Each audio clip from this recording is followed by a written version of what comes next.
Baik, Assalamualaikum warahmatullahi wabarakatuh. Di sini saya akan mempresentasikan pertemuan pertama, yaitu resume materi logistik administratif Office. Sebelumnya, perkenalkan nama saya Marsha Rizkinia Cahyani dengan NIM 223220016, Prodi Manajemen kelas D, semester 6.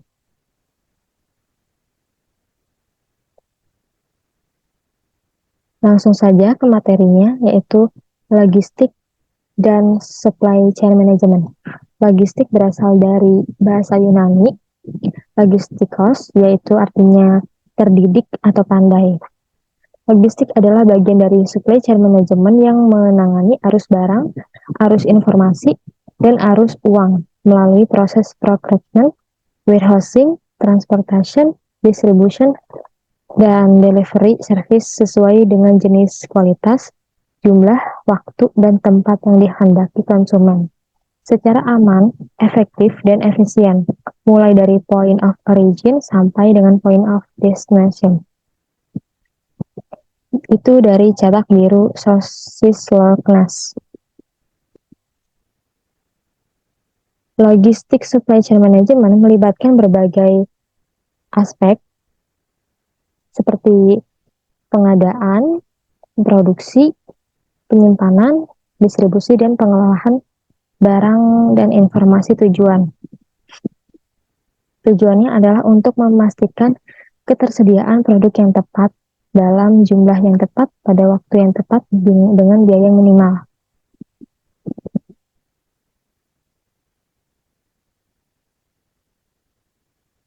Logistik bisa dikatakan berhasil apabila mencapai 6 parameter keberhasilan.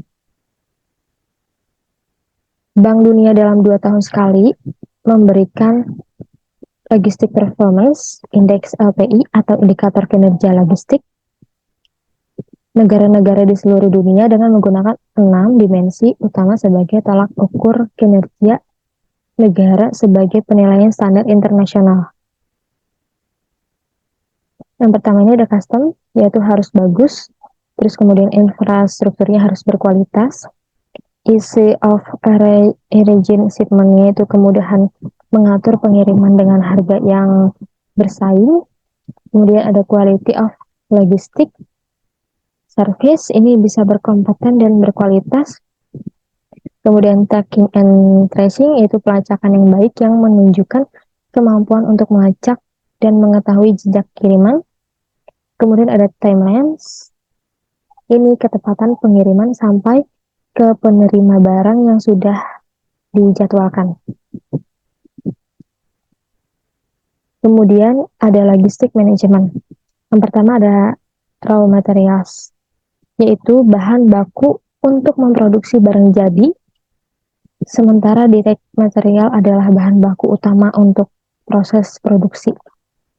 Kemudian storage, ini penyimpanan bahan baku sebelum diproduksi dan dipasarkan. Gudang ini ada 2 macam, yaitu gudang produksi adalah yang tempat yang mendekati bahan baku dan gudang penjualan mendekati customer. Kemudian production. Setelah di production, menghasilkan produk masuk ke gudang atau warehousing. Kemudian warehousing ini bisa mendistribusikan melalui transportasi ke markets. Kemudian manajemen pengadaan barang. Yang pertama ada raw materials. Nah, raw materials ini ada 5. Yang pertama ada global freight management, yaitu manajemen pengiriman global, yaitu pengangkutan bahan baku dari gudang supplier ke gudang produksi. Kemudian ada consolidation, yaitu menggabungkan banyak barang dalam satu jalur untuk meminimkan biaya.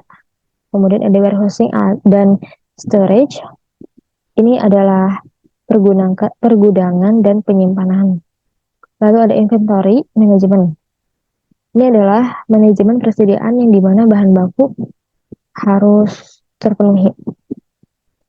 Kemudian terakhir adalah tracking, yaitu pelacakan. Lalu di sini ada production and finished goods.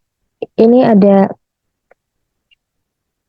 pertama warehouse, yaitu sebagai penyimpanan barang yang akan diproduksi. Kemudian ada inventory management, yaitu mengecek kembali ketersediaan bahan baku yang akan siap diproduksi untuk menjadi barang jadi. Kemudian ada sample preparation, yaitu pengambilan sampel yang pada barang jadi untuk dicek sebelum siap dipasarkan. Kemudian ada value added service. Pertama, quality control, yaitu pengecekan kembali memastikan suatu barang yang siap dipasarkan.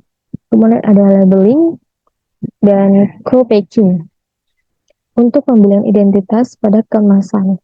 Kemudian ada pick and pack, kemudian component assembly. Pick and pack yaitu mengambil dan mengemas barang. Kemudian ada order processing. Yang pertama ada receipt and consolidation of customer orders. Itu pembuatan resi dan juga mengkonsolidasi barang-barang customer. Kemudian ada inventory control, di mana kita harus mengontrol persediaan setiap saat. Kemudian ada managing client dan ARDS, yaitu melayani pelanggan dengan baik. Yang terakhir ada distribution, yaitu yang pertama ada transportation management, multimodal transportasi, ada import dan export control, dan tracking system.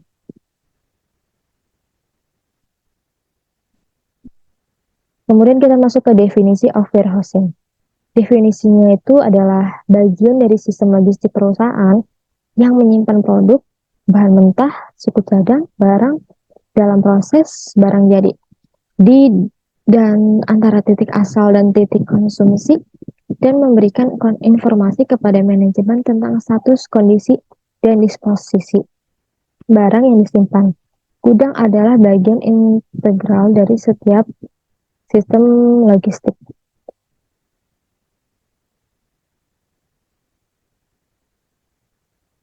Nah, yang pertama ini ada penyimpanan barang, yaitu barang disimpan dari waktu produksi atau pembelian sampai konsumsi atau penggunaannya. Kemudian ada perlindungan barang, yaitu gudang memberikan perlindungan barang dari kerusakan karena suhu, debu, dan lain-lain.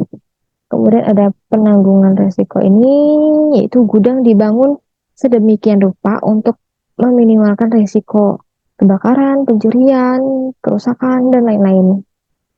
Kemudian ada pembiayaan, yaitu barang yang disimpan di gudang dapat menjadi sumber pembiayaan untuk mendapatkan pinjaman dan bank atau lembaga keuangan. Kemudian ada pengelolaan, penilaian, dan branding. Ini adalah gudang menyediakan fasilitas pengelolaan, pengepakan, dan pemilahan barang. Dan terakhir ada distribusi, yaitu gudang menyediakan transportasi untuk pengiriman kargo dari isi ke bea cukai. Kemudian ada warehouse, fungsi gudang. Pertama ada cargo movement, yaitu pergerakan barang. Proses pemindahan kargo dari warehouse atau storage ke area ship site atau antar ram site. Kemudian ada storage ini, yaitu proses penyimpanan. Kemudian terakhir adalah transfer information, yaitu yang nantinya akan ada database informasi mengenai jumlah barang dari gudang yang diinformasikan, bertujuan mempermudah administrasi. Nah, di gudang ada beberapa hal yang harus di-checklist di sini. Yang pertama adalah loading bay, yaitu sebelum menurunkan barang, dilihat dulu apakah sudah sesuai atau belum. Kemudian apakah cukup ruang untuk manuver truk, jadi ini tuh mengurangi resiko jika truknya kesulitan. Kemudian perlindungan hujan di loading bay, melindungi barang dari air hujan. Kemudian ada perbedaan ketinggian lantai gudang dan lantai truk. yaitu bertujuan agar mempermudah menurunkan atau menaikkan barang. Kemudian ada jembatan antara platform ke lantai truk, dan ada ventilasi atau anti hama. Jadi ventilasi di sini tuh sirkulasi udara apakah sudah sesuai. Kemudian yang terakhir ada akses hewan, ya takut ada burung, kelelawar, tikus bisa masuk atau tidaknya. Nah, di sini ada warehouse operation. Pertama ada ASN, Advance Shipping Notice, notice atau pemberitahuan pengiriman di muka. Kemudian receiving, sebuah kegiatan yang mencakup penerimaan barang yang tiba di gudang di mana akan dilakukan pengecekan. Jika ada barang yang tidak sesuai, akan dikembalikan. Checking, pada saat receiving, barang datang kemudian akan dicek kembali dokumen dan barang, lalu memastikan armada parkir dengan benar. Kemudian menyiapkan alat bongkar yang sesuai. Kemudian jumlah dan kualitas packing dicek saat barang turun. Kemudian hitung jumlahnya dan dokumen tertulis yang disiapkan sebagai tanda terima. Jika ada ketidakpastian, ketidaksamaan, harus ada berita ketidaksesuaian. Selanjutnya masuk ke tahap checking. Di tahap ini ada dua kemungkinan, yaitu masuk ke penyimpanan dan masuk ke roasting, yaitu barang yang tidak disimpan di gudang melainkan barang datang langsung dijual pergi oleh driver menggunakan truk yang berbeda. Untuk barang yang disimpan akan masuk ke put away, storage, kemudian value added service, kemudian packing, and issue or dispatch.